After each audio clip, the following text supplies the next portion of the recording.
Hi, and welcome to the Stephan Livera podcast, focused on Bitcoin and Austrian economics. Today, my guest is Matt Odell.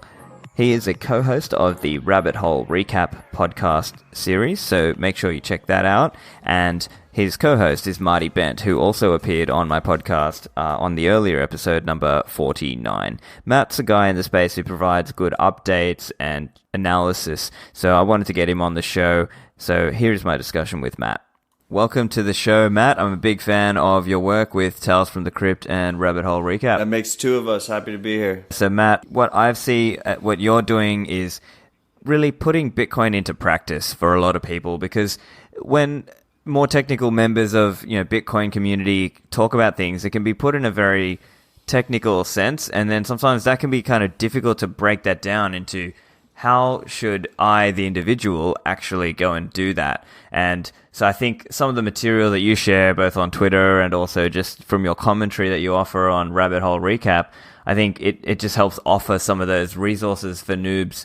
And I think, it might be good to just talk through some of those kind of typical setup ways, because we face that challenge of trying to get people into Bitcoin, but then get them in the right way. I'm sure you sense that same challenge as well. Yeah, it almost feels like we have two completely a completely different situations where you either have one side of the spectrum where people are getting information that is just completely incorrect, that is just not based in reality whatsoever, and is pushed because of ulterior motives.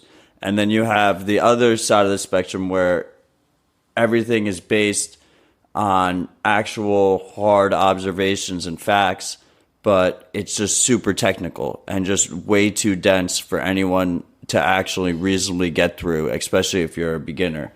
So I've been trying for a couple of years now to bridge that gap in between, where you take some of these technical things and you distill them down to what's really important. What are the key things that people should take out of these different scenarios and these different strategies? Yeah, exactly. And I think that the challenge for most is people are just time poor. They don't have the time to go and read the correct way to go and, let's say, store their Bitcoins correctly, run everything using their own full node, etc. It in practice, it tends to be, unless they're already very highly technical and very having a lot of time, they have to sort of start in a very basic way, but doing those basic way things tends to erode their privacy and so on. And it's it's one of those industries where individuals that are not necessarily the most ethical or the or most morally conscious tend to, they can make a lot of money steering you in the wrong direction. And not only that, then you have on the opposite side, you have the people that do know this stuff, that is the wizards out there, and they're too busy to really interact with beginners or interact in any way that can they just don't have the time. Everyone is time poor, right? So they don't have the time or the willingness to break these things down into noob friendly content in general. One of the things I love about your podcast is I feel like you strike that balance really well. Like, you can have your podcast is great for someone like me who's been in the space for what feels like forever, and as well as someone who's 2 months in. You really are able to distill it down to the important things in a digestible way, an accessible way. Oh, well, thank you, Matt. That's very kind of you. I find sometimes I'm going too into the details as well. Sometimes I talk to normal people in the real world, and sometimes they listen to an episode or two, but they just think, whoa, it's just too much. So it takes a certain level of technical ability and a certain enthusiasm to go and learn, to really get into it. Yeah. So I think one thing for you, like, and maybe this is like a question for you as well, like, what's kind of someone's totally new, what are the sort of resources that you would point them towards to try to get them up to speed in a way that's not going to totally turn them off, while at the same time pointing them in the right direction? Okay, so that's not an easy question. It's definitely easier than it was before. I mean, to start it off, before we had the block, the blockcrypto.com, Mike Dudis's news company, there was probably not a single news website that I could like wholeheartedly recommend. It was like if you went to a website, like if I said like, oh, CoinDesk is like relatively reputable, there's still like 60% of their articles are like complete absolute trash, and the block like kind of still has some. They like, they release like press releases that they shouldn't be releasing because, it's just for some garbage project. But it's mostly there. I really like that we have this new crop of high quality podcasts. I personally am a podcast addict. It's one of the reasons it was such a good fit for me to go into podcasts myself. And I feel like I'm so comfortable with Marty, even though it's like the first time I've ever recorded on air was like a year ago. So the podcast format is a really good format for me to learn. So I do like recommending the podcast, and we also have like this solid group of podcasts where I can basically wholeheartedly recommend and not worry about any, I could say to someone, listen to every episode of Stephan's podcast. There's not like a single episode there that I would feel like they would be getting steered in the wrong direction. Like that's the biggest, there might be some that are too technical, but at least I know that there's none. It's extremely difficult recommending something in this space if there's a potential where they go down that route and they get steered into the wrong direction. They get steered into scams. They get steered into certain sketchy situations because of either the ads or because of the content not being, people need to have a certain amount of editorial integrity in this space. Otherwise, the content gets overrun by horrible advice and horrible just content in general. So the podcast, I always say noted. I have you guys, I always say, I obviously tell them they should listen to Rabbit Hole. Marty's interview series is like fantastic. The guys at Block Digest are like constantly putting out good content. Reckless Review I like, but they only have 3 episodes so far. We'll see if they keep it up. And then we have stuff like What Bitcoin Did, for instance. Where like I would never say to someone, listen to every single episode of What Bitcoin Did. Any of them I could wholeheartedly recommend. No, there's like a decent amount of episodes there that are like kind of questionable and kind of could lead people into the wrong direction. But I do like what Peter's doing over there. He has a lot of solid pods. So where do I send people for their first intro into Bitcoin? I mean, I like the Nakamoto Institute's catalog. I like Jameson's page, bitcoin.page. I tend to send them in that direction. The Bitcoin Standard made it way easier. It kind of depends on who your audience is. If it's an older audience, I tend to point them in the direction of Bitcoin Standard. If it's a younger person, I tend to tell them, create a new NIM account on Twitter, jump into Twitter. Twitter takes at least 6 months to a year to like properly distill that shit down and see who you really want to be following and listening to. It's like a really active process. I like to tell people that, you can sit on the sideline and try and learn as much as possible before you buy any. But really, you're not going to learn anything until you buy a little bit too, because you have to have some skin in the game. Like most of the stuff I've learned, and I don't know about you, most of the stuff I've learned has been because I kind of recklessly jumped in and then had to like learn on the fly, like how to not lose my money. What am I investing in? What the hell is going on here? And if you don't actually play with it in your hands, it just never really, it's really hard to visualize any of these concepts or strategies or anything like that. Yeah, my sense on that is it's very personality dependent, right? So some people are very perfectionist. They have to know every little thing before they go into it. And then there are others who are more like, just jump in and I'll just learn as I go and wing it, right? So there's different aspects there, but I 100% agree that really you learn by doing. And so you need to just, get your hands dirty and try to run Bitcoin Core, try to run these different pieces of software. But then obviously because it's such a space with so many scams and distractions, people can end up running the wrong things. So yeah, but I think your recommendations there are really great.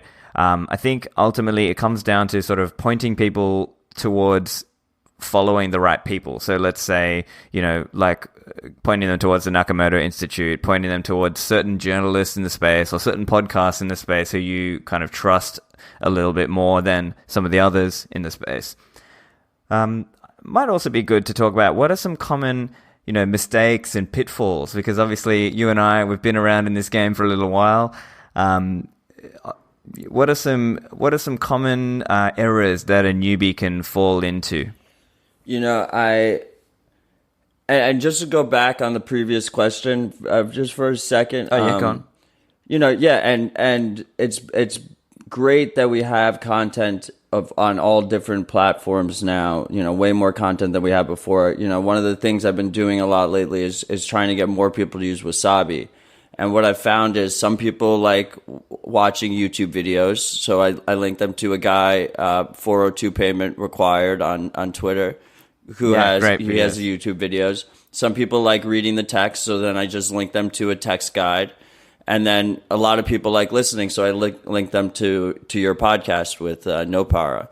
And so no matter what type of learner you are there, you're able to like have a pretty good, solid introductory into Wasabi. But the crazy thing there is that's from 3 different content producers. So it's really hard to then transfer that into some kind of one-stop shop. Here, you're ready to go, you're ready to start, because who decides what those 3 things are? Who says that I'm right about putting those things? So anytime you have like a site that collates that stuff, then you have more issues. So that's why I really like Twitter. Anyway, back to pitfalls. As far as pitfalls go, I mean, the big one was coin loss, right? So then coin loss comes in because, like, at the end of the day, that is, I think the 2 biggest issues beginners have is either you lose your money, which no one wants to lose their money, or basically you inadvertently leak your privacy everywhere. And that could end up resulting in you losing your money at a future date. So as far as losing your money, I'm pretty sure you got in around the same time I got in, like early 2013. Like back then, it was way, way, way, way more difficult for us to securely store Bitcoin. Nowadays, you can pretty much tell someone, get a Ledger, Trezor, or Cold Card. I think there's a huge drop off in hardware quality after those 3. So you tell that those 3 are very reputable. They're used by a lot of people. There's probably no critical errors in them. You can buy one of those, and then this is where it gets difficult. How do you interact with that? Do we get into the whole, does every new user, should they all run full nodes? Should they all run this? Should they all run that?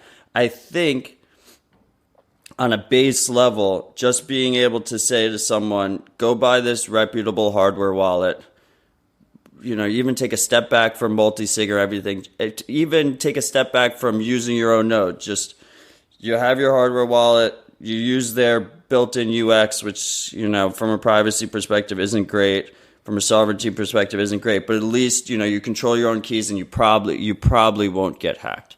And now that we have all these different methods, it's a very easy thing to say to people. Use a couple of them. Don't use the same one. Don't put all your eggs in one basket. If you lose something, because look, we like saying, don't trust, verify, all this stuff. 99% of people can't check the code. They're not going to be able to audit the code and look at it.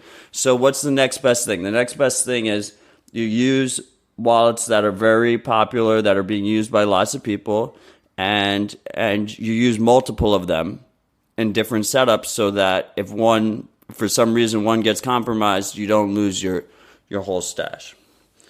Now, 2 days ago or yesterday, Wasabi announced that they're about to release hardware wallet integration. They've already tested it with Coldcard and Trezor, which are exciting. My two favorite hardware wallets.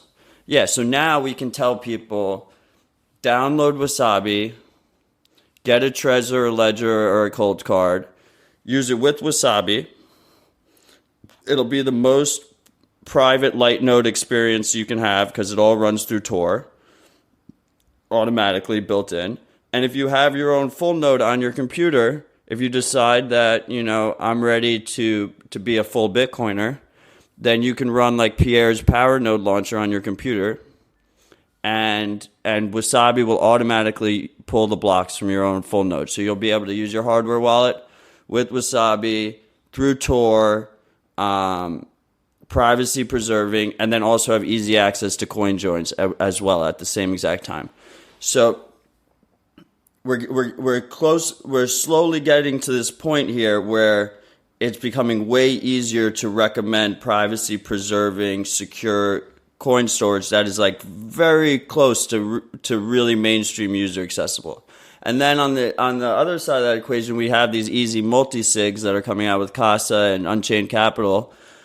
Each of them have their own trade-offs, but the capabilities they're offering on the multi-sig front in terms of UX, in terms of user friendliness, is insane. It's absolutely insane how easy they're making it, and that's only going to get easier. So I think in terms of that, which is the major pitfall for beginners, we're sitting in a really great situation right now compared to where we were even a year ago, 2 years ago. I remember during the 2017 run up, there wasn't really that great. It was, it was really hard to. If someone said to me, how do I use Bitcoin without leaking all of my transaction data everywhere and still have secure storage? That was like a let's sit down for 2 hours and go over how to set up Electrum personal server, and that was just a crazy conversation. That was just unrealistic. I wasn't going to be able to. It was not scalable in terms of getting people to do that method.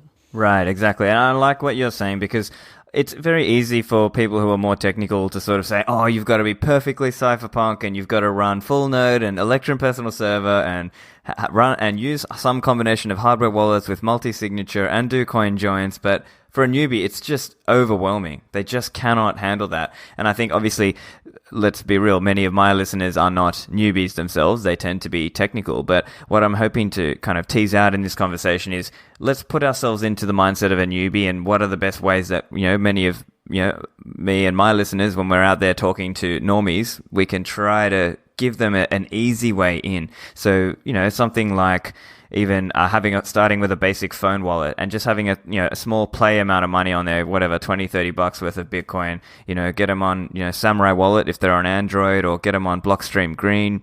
And then once they start to increase the investment a little bit more, that's when you start to go, okay, get a Trezor, Ledger, or Coldcard, start to look at Wasabi Wallet, get a desktop wallet going. I think these are kind of hopefully ways that we can point them in the right direction, and then hopefully they will then go and learn more as they get into it. Yeah, I mean, I think that's the way you have to go about it. You can't you can't be like demanding perfection or expecting, to them to go to these lengths that the more experienced users are going through. I remember like we had the whole Samurai controversy where Greg Maxwell and others were giving Samurai a bunch of shit, and they were saying like the alternative is like you should be running Electrum's personal server and then like Electrum mobile on your phone and then connect them through Tor. I was like, there's no way that anyone is ever going to, like, that's not the user we're talking about here. They're never going to, for 99% of people, like, using Samurai is, like, way better than anything that they would be doing. You can't expect them to set all this shit up. It's just not realistic. But we can expect them to not use custodial wallets. Explain to them early on that it's not your keys, not your coins. The mobile wallet space is better than it's ever been before. There's never been like any major hacks of any of these big mobile wallets. So like that's how you have to do it. You got to slowly like get them comfortable, get them used to framing this in the right direction, and then slowly they'll improve their setup, and they'll learn more and more. One of the big pitfalls are these custodial services.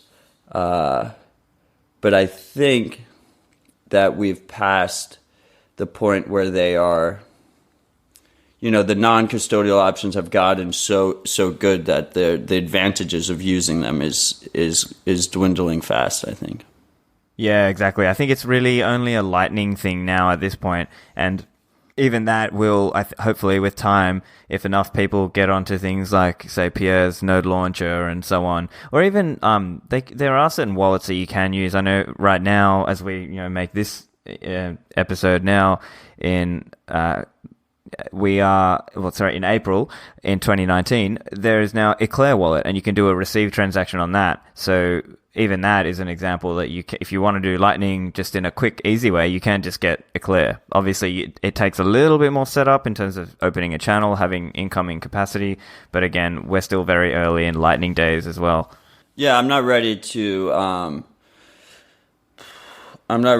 say that custodial wallets are. Some people are saying that we're not going to have a choice. Like for the smaller users, in terms of Lightning adoption, they're going to be using custodial wallets. I'm not so ready to say that fight is lost. And then the other one is Breeze Wallet. They just announced, which is an Israeli company. They're not custodial, but they're not truly custodial. But they only the only channels go through their node, so you're still kind of trusting them. So that there's, I think there'll be a little bit of a. That's one thing that Bitcoiners will be talking about over the next couple of months is what is that a trade-off we're willing to make? That it's not, you technically control your own keys, but they can cheat you out of your money if they wanted to. So is that a acceptable trade-off? Is that not an acceptable trade-off?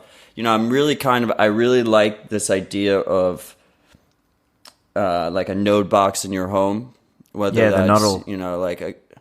The Nodl. I mean, you have a Nodl too, right? Yep, I got a Nodl. I have a Casa node. Obviously, just as I'm a podcaster, I want to be familiar with some of the products. But yeah, my view is I want to see a healthy ecosystem of many of these things, right? I want to see Casa node, Nodl, Samurai wallets, collaboration with Bitseed, their Dojo product. We need like 10 of them. Yeah, we need a bunch of them. We need like 10. The more the merrier. It looks like right now we'll have like at least 3 strong competitors, which is I think is like a minimum amount that like we could go with. But one of the things I like about the Dojo, which is nice, is the Samurai one that's coming out, is they're going to release everything so that you can just install it on an extra computer you have or something. So you don't even have to buy the hardware from them, which I'm hoping some of these other guys also do.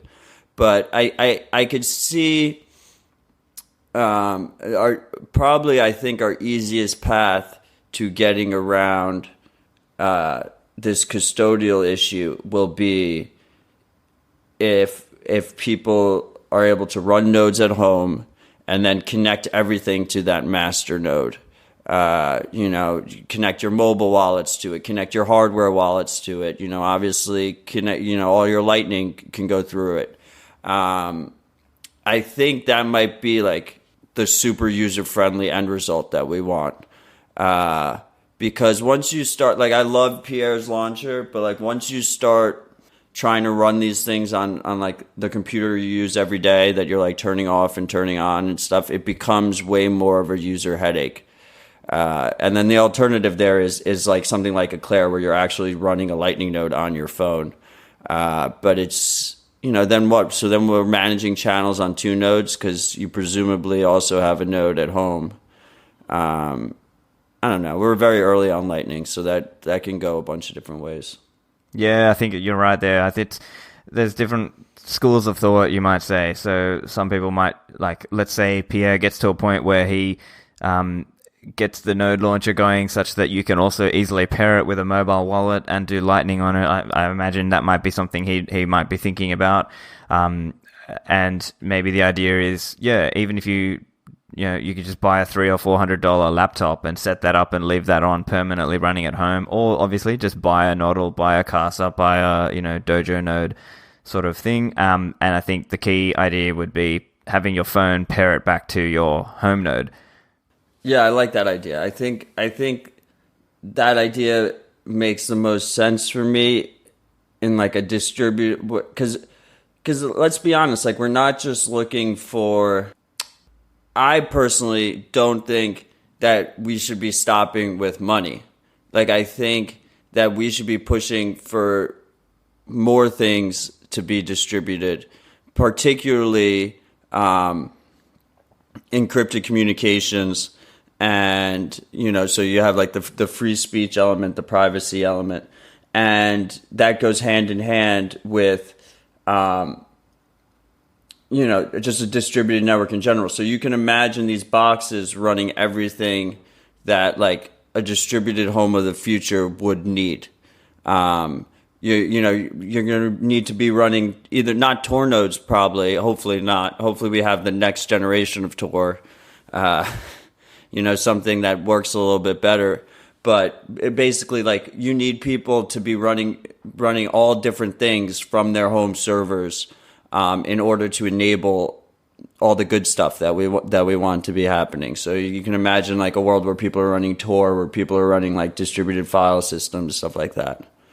Yeah, and I think the challenge is obviously, we want privacy in some level, but then what happens is people want convenience, and it's so easy to just sign up to an already existing service. And this is something I'm slowly trying to change myself as well, because in the past I wasn't as privacy conscious about about some of these things. And I think similar to that idea before around sometimes you have to get people in Bitcoin just in a way to get them started in a basic way, and then slowly they have to go and learn why is it important for me to go and do these other things. Have you used Blue Wallet yet?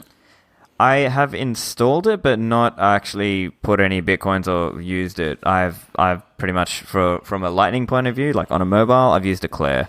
Blue Wallet is super, super convenient. It is such an easy onboarding experience, and it's absolutely horrible for your privacy, and you don't have your own keys. But the onboarding process is super, super simple.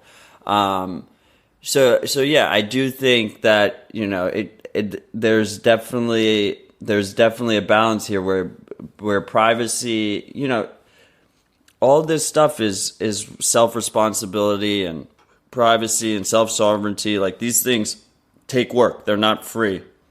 They're actually very costly.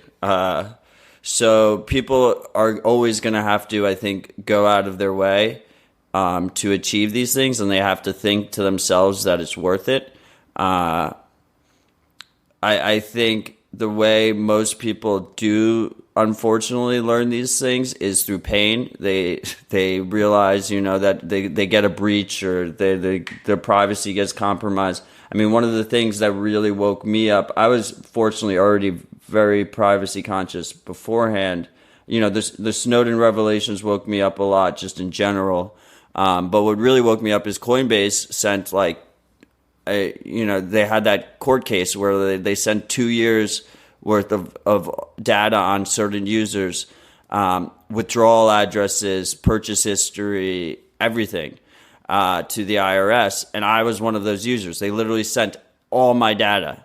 And then so you have to say to yourself, you have this wake up call where it's if I don't protect my privacy, like no one else will. And I go back. I had debates with Murad about this. He thinks no one will ever care about their privacy, and it's one of the few things I'm like very optimistic about. I think that as like we have more information online in general, people will start to care more about their privacy, and they will take action to protect it. It may be that people have to learn the hard way, and there need to be more of these leaks that happen, and you know, Facebook data leaks or whatever that puts someone's data out there, and then they might now start thinking more about these things. Yeah, and I think it's a combination of that, and it's a combination of making it as easy as possible for people. Until a year ago, maybe, it wasn't easy to do any kind of coin joins or mixing. With Wasabi changed that, like just a single software project that ran adjacent to Bitcoin, all of a sudden made network level privacy like within reach of people. Before that, it wasn't even.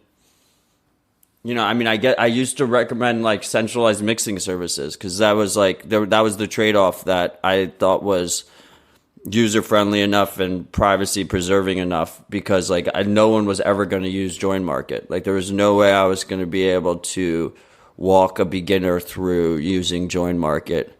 And Wasabi changed that. They made an easy piece of software that newbies can actually use if they so desire, and then all that's left is getting them to desire it in the first place.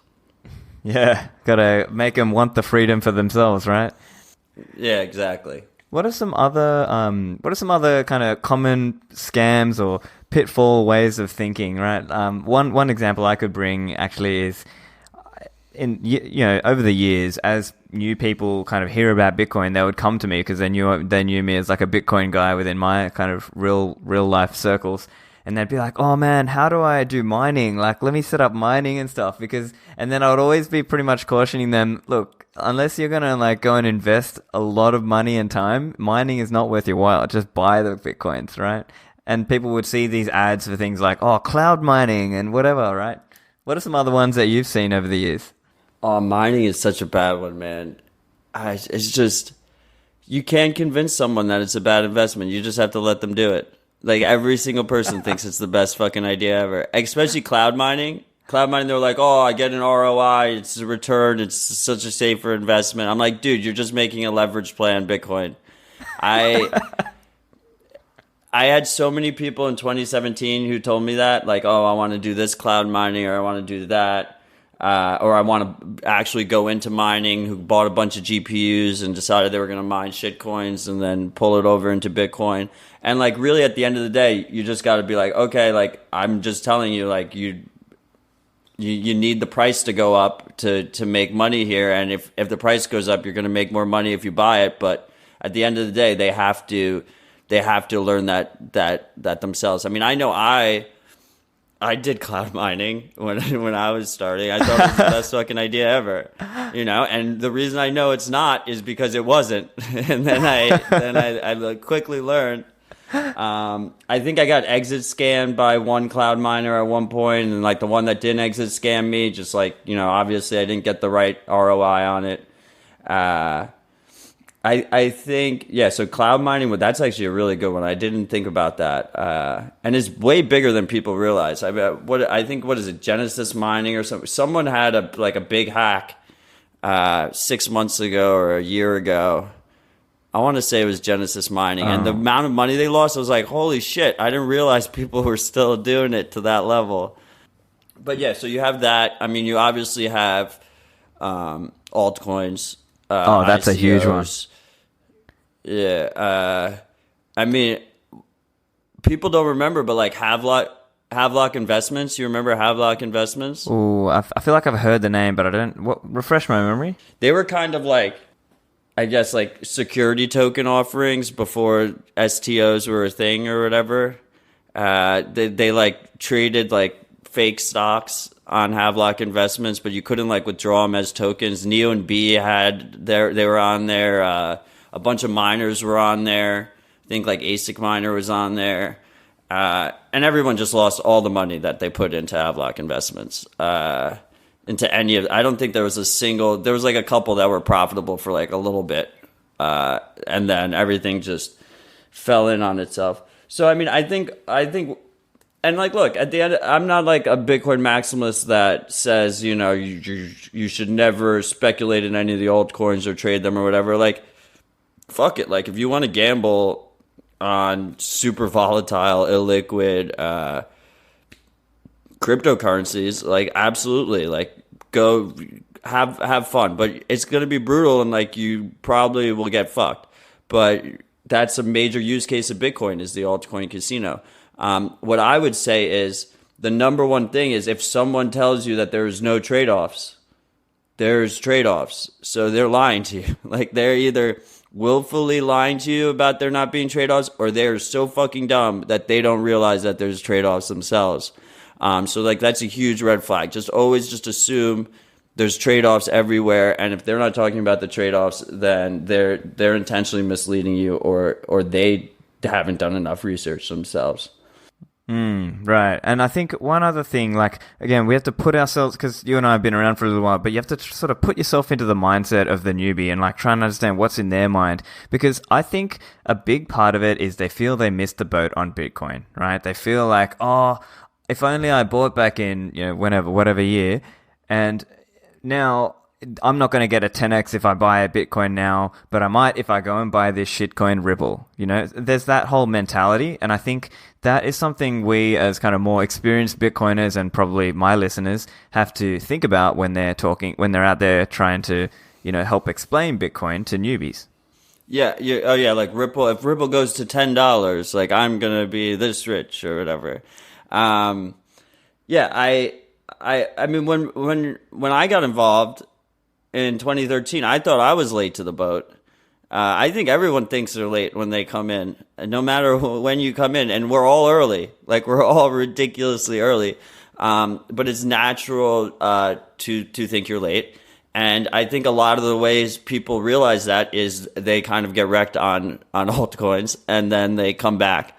You know, it's like the same idea as like the pain thing. Like, you can tell the 5-year-old not to touch the stove like a million times, but like, he won't touch the stove once he touches the stove. He needs to get burnt, and then he realizes, you know, oh, maybe they were onto something.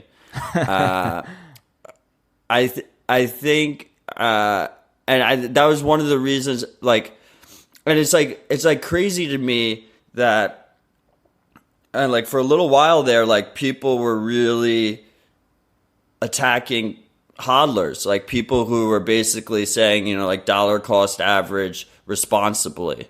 While that is like the least risky investment strategy you can take in any space, especially this space. So, you know, that was one of the reasons why, like, the whole, like, I tried, like, memeified the stacking sats idea, right? Because I think that is like the most conservative way that you can get exposure to this space and learn about it in like a slow and steady way with money you're willing to lose. And it kind of, I think part of the reason is it kind of got corrupted by altcoiners that were also saying to hodl those, you know, to become a bag hodler of those those shitcoins, and it kind of corrupted it. But that's really, I mean, if you backtest it like that, most people can't time bottoms and tops. Like they shouldn't be. Why would they be trying to do that? That doesn't make any sense to me.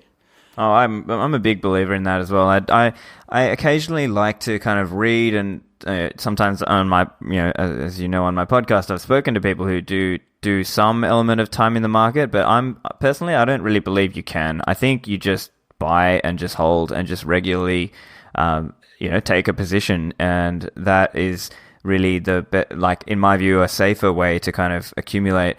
I think the other thing which we have to be wary of here is we put ourselves back into the mindset of like when there's a crazy bull run, everyone just loses their mind.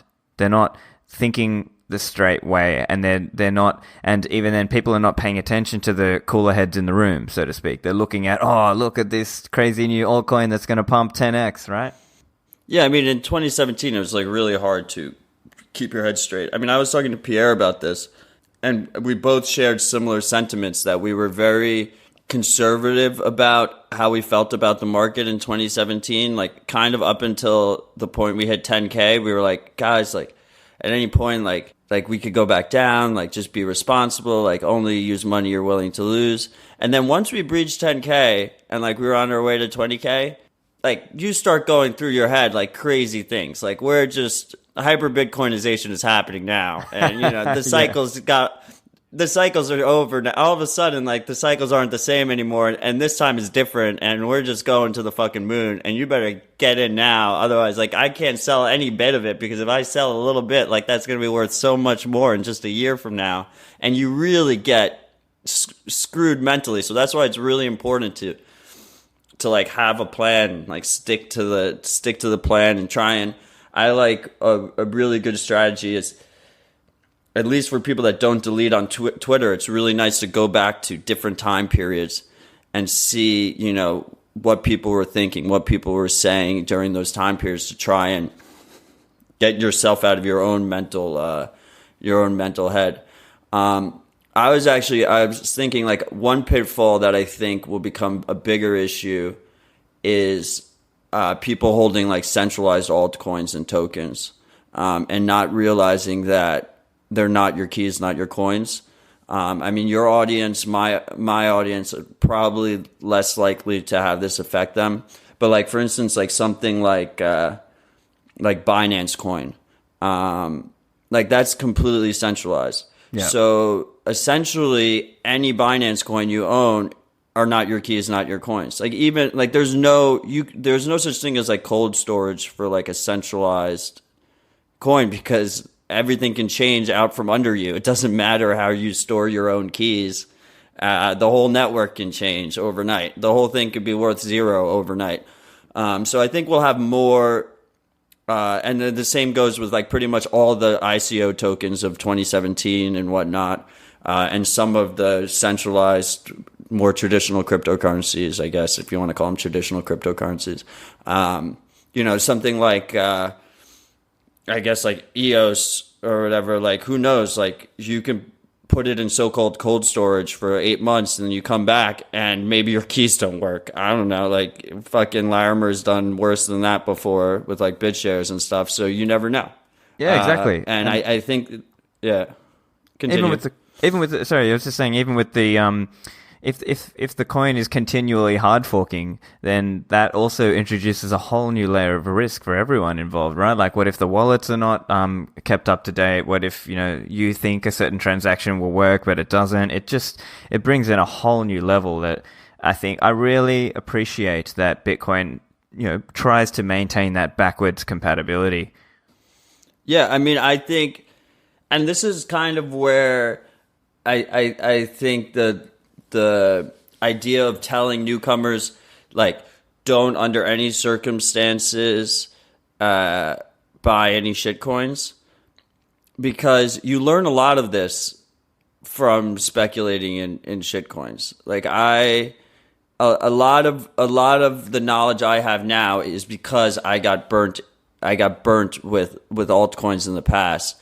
I mean, one thing that's like kind of interesting is like when I was bored in the depths of the last bear market, like I picked up like some vert coin. Whatever, it was supposed to be like ASICs resistance, right? That was before I realized that ASICs resistance doesn't exist, and like that we should be embracing ASICs. Yeah. But that was part of my learning process to get there. And so I guess like during the 2017 bull run, like Vertcoin hit like $8 or something crazy. I don't know, whatever it was like crazy. It was like 20,000x or something insane in Bitcoin terms. And I was like, Matt, I think you got some Vertcoin. Like, let me go like check this out. And I found the wallet, and it was encrypted, and the wallet maintainer stopped maintaining the wallet 3 years prior. No one on the Vertcoin team had done anything to bring that up to spec or whatever. And it was impossible. Like, I wanted to just market dump the coins. I don't even know how much is in the wallet. I was never able to access the wallet. It just wasn't, that was gone. It was just lost cause, didn't bother trying. I put like a meaningless amount of money in it, like in 2015, and I forgot about it. Whatever. But it's a real wake-up call that if you're not looking 5 years into the future, 10 years into the future, 20 years into the future on how you develop these systems, like we can never have like, it can never be a global standard money, right? Like you can never, there needs to be some assurances that, Marty likes to say like the man in the coma, like when you wake up out of your coma 10 years later, like you got to be able to access your money. If you can't access your money, then we failed. The project has completely failed. Yeah, that's a good, it's a good little story. Nice anecdote there. I've got another idea to talk about as well, actually. It just came to me. Because let's think about it this way. The scams that were done in the past won't be done in the same in the future, right? So scams of the future may be, affinity scams. They might be somebody who tries to associate and look like they're like you, they're a real Bitcoiner, but then actually they are, maybe they're doing some dodgy software and you trust them with the software and that causes you to lose some of your coins, or, they scam you in some other way. So these are things that we have to even think about in the future as well, because the scams of the future may rhyme, but they may not be the same as the scams of the past. Yeah, I mean, I think we have like some really exciting scams in our future that we've just barely scratched the surface. Like scammers are a very creative bunch. I mean, look at like the ETH scams we had in 2017. Like I didn't see that coming, and they like got a lot of money. They got like a decent fucking haul. I think ICOs are probably pretty much dead. Hopefully, yeah. I think we're going back to the quote unquote fair launch proof of work coins, which I find a lot more tolerable. I think like the whole ICO mania was like a very big low for us, and it was brought on starting with Ethereum, that showed like the playbook of how to do it, and they all prioritized ICO development on their platform was like the first thing that they pushed forward, and they all had their hands in it. Yeah, but I mean, we already see like the affinity scams kind of like with like the Andy Hoffmans of the world, like pushing B Rhodium or whatever his like garbage fork is. People like Richard Hart as well. I was about to drop him. Yeah, I mean, he built up such a reputation. Yeah, he did it intentionally for this. Like, there was no way, like, that was the whole plan. Like, he spends 6 months, like, courting Bitcoiners, right? And then you just throw it down a shitcoin, runway, and you just hope you get some of them. And it's, like, super easy to monetize without ethics in this space. So, like, so, like, that'll be, and who knows? Like, did Kevin Pham sell his account? Like, I don't know. But, like, he could have. He might have. He might still be controlling it and getting paid on the sideline. You don't know, but that's, some people just lose it as well. So it's hard to necessarily tell if there's malice there. But I think we've always had affinity scams, and we always will for sure, because they're easy to pull off, and a lot of people that do put themselves intentionally in the limelight in the space do it so that they can then push. Like we have, you have the obvious examples, right, where you have like the Richard Hartwins and you have the Andy Hoffmans, and then you have like kind of like less obvious ones, like Bruce Fenton and Ravencoin. Right. He is that malicious? I think it kind of is. He like used his position as like a well-known Bitcoiner to push that coin heavy. But is it on the same level as like a Richard Hartwin or something like that? Like I don't know. Like or like a Charlie Lee in Litecoin. I have a lot of ill will towards Charlie and Litecoin, but yeah, it's a very delicate it's a very delicate balance. I think the big thing is if they're not properly disclosing the trade-offs, if they pretend that trade-offs don't exist, I think is like a really good measurement of whether or not someone is acting unethically in the space. I remember, one of the big things that Charlie likes to pitch about Litecoin is like it's silver to Bitcoin's gold.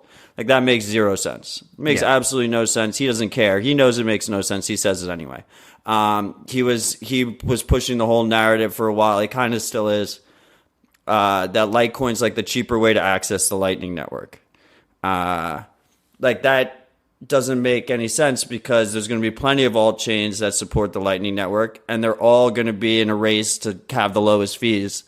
So that's not a sustainable way of setting up your network. So either you just race to the bottom and completely destroy your network, or you're not going to be the lowest in fees. So someone is going to use Digibyte to fund their Lightning channel, and he just intentionally ignores that. So I do really like the trade-offs, and also I just think in general, like if you're shilling illiquid tokens and altcoins and you have like a big following, then that's just inherently unethical to a degree because they're just so illiquid that you can move the price. Yeah, precisely. And I think, you're right. I think this whole yardstick of people who lie to you about no trade-offs, typically that is at least historically, it has proven correct that person tended to be a scammer or pushing some sort of questionable altcoin, let's say. Yeah, look at the block size. Like anyone who was saying that the block size argument was about storage, right? When it's really mostly about bandwidth. Yeah. And they know that. And they're like, oh, look, this is a 1 terabyte SD card. Like obviously we could do, gigameg blocks or whatever, that's you immediately know that they're either acting out of bad faith or they're an idiot. And either way, that's not a good thing.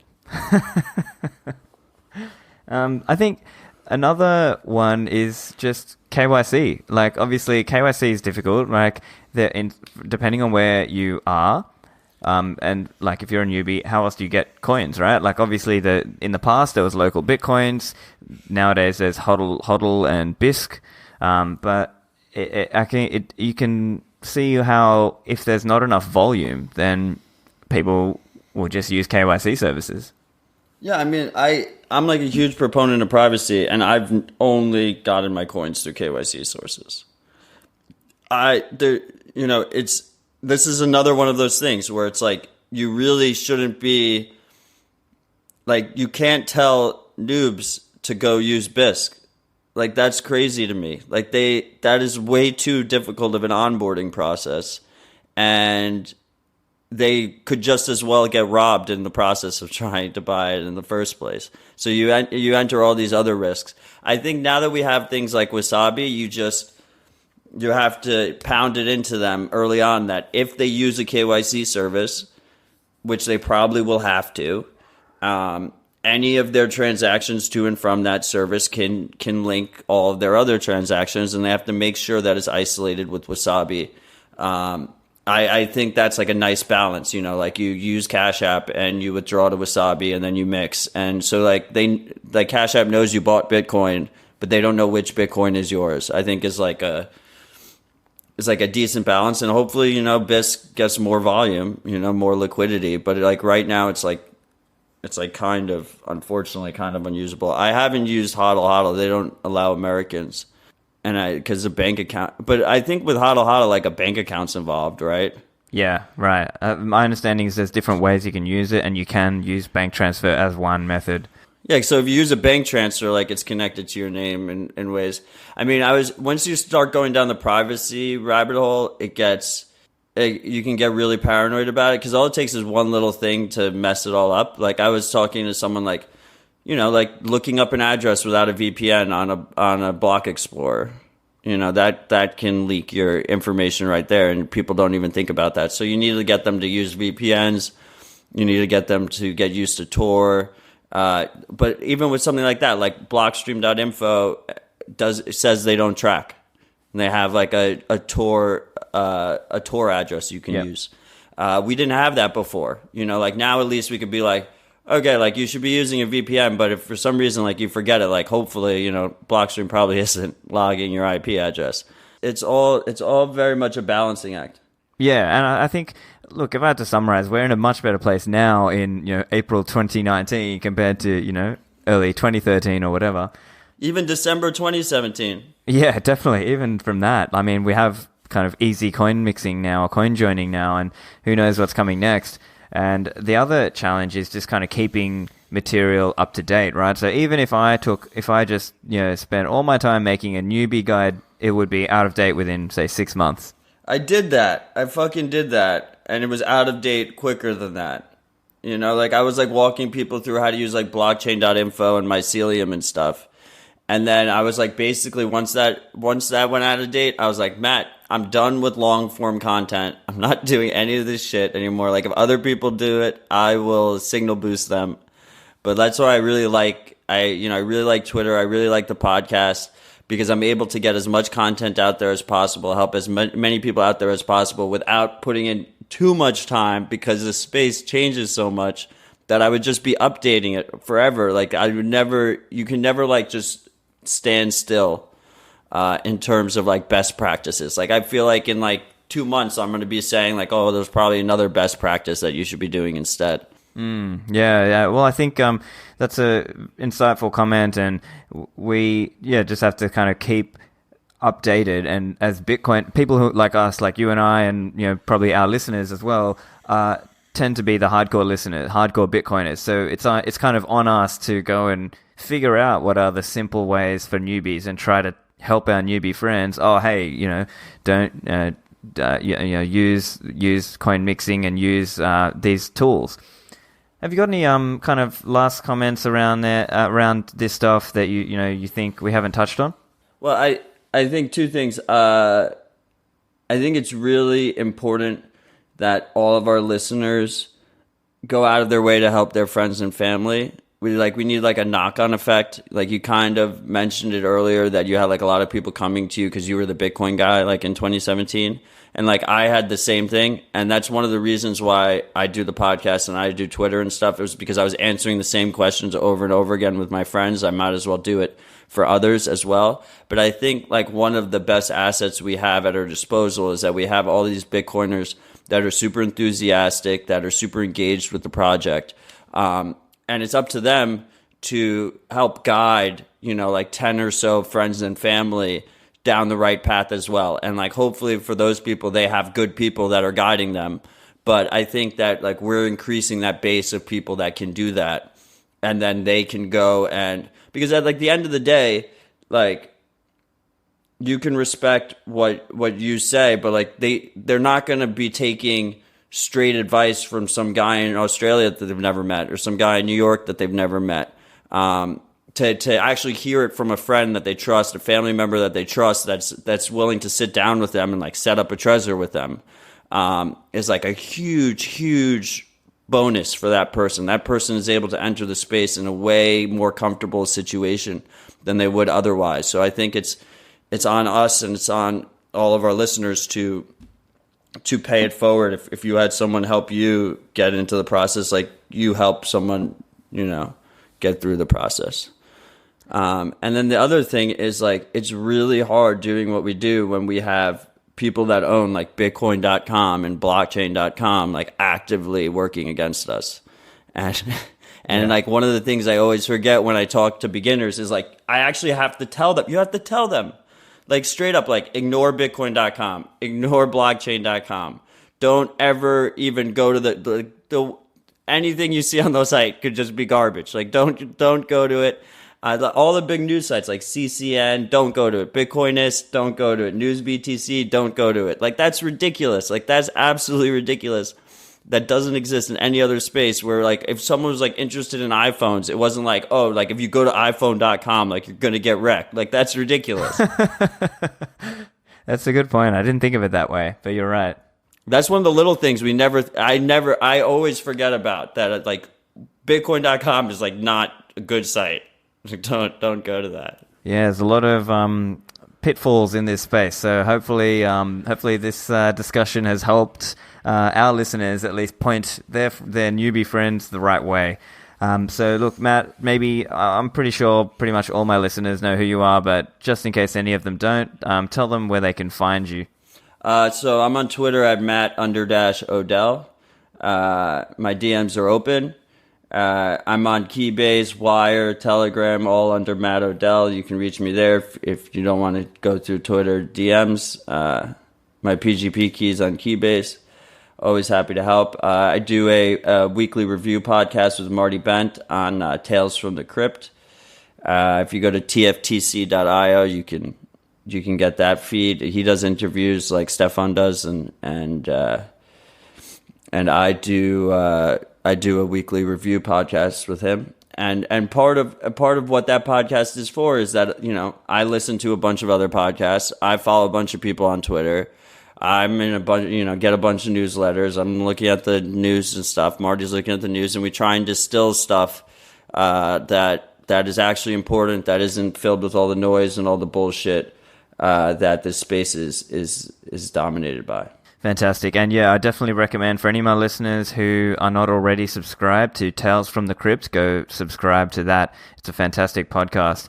Lastly, thanks very much for your time, Matt. Thanks for coming on the show. It's been an absolute pleasure, Stephan. Thanks for having me.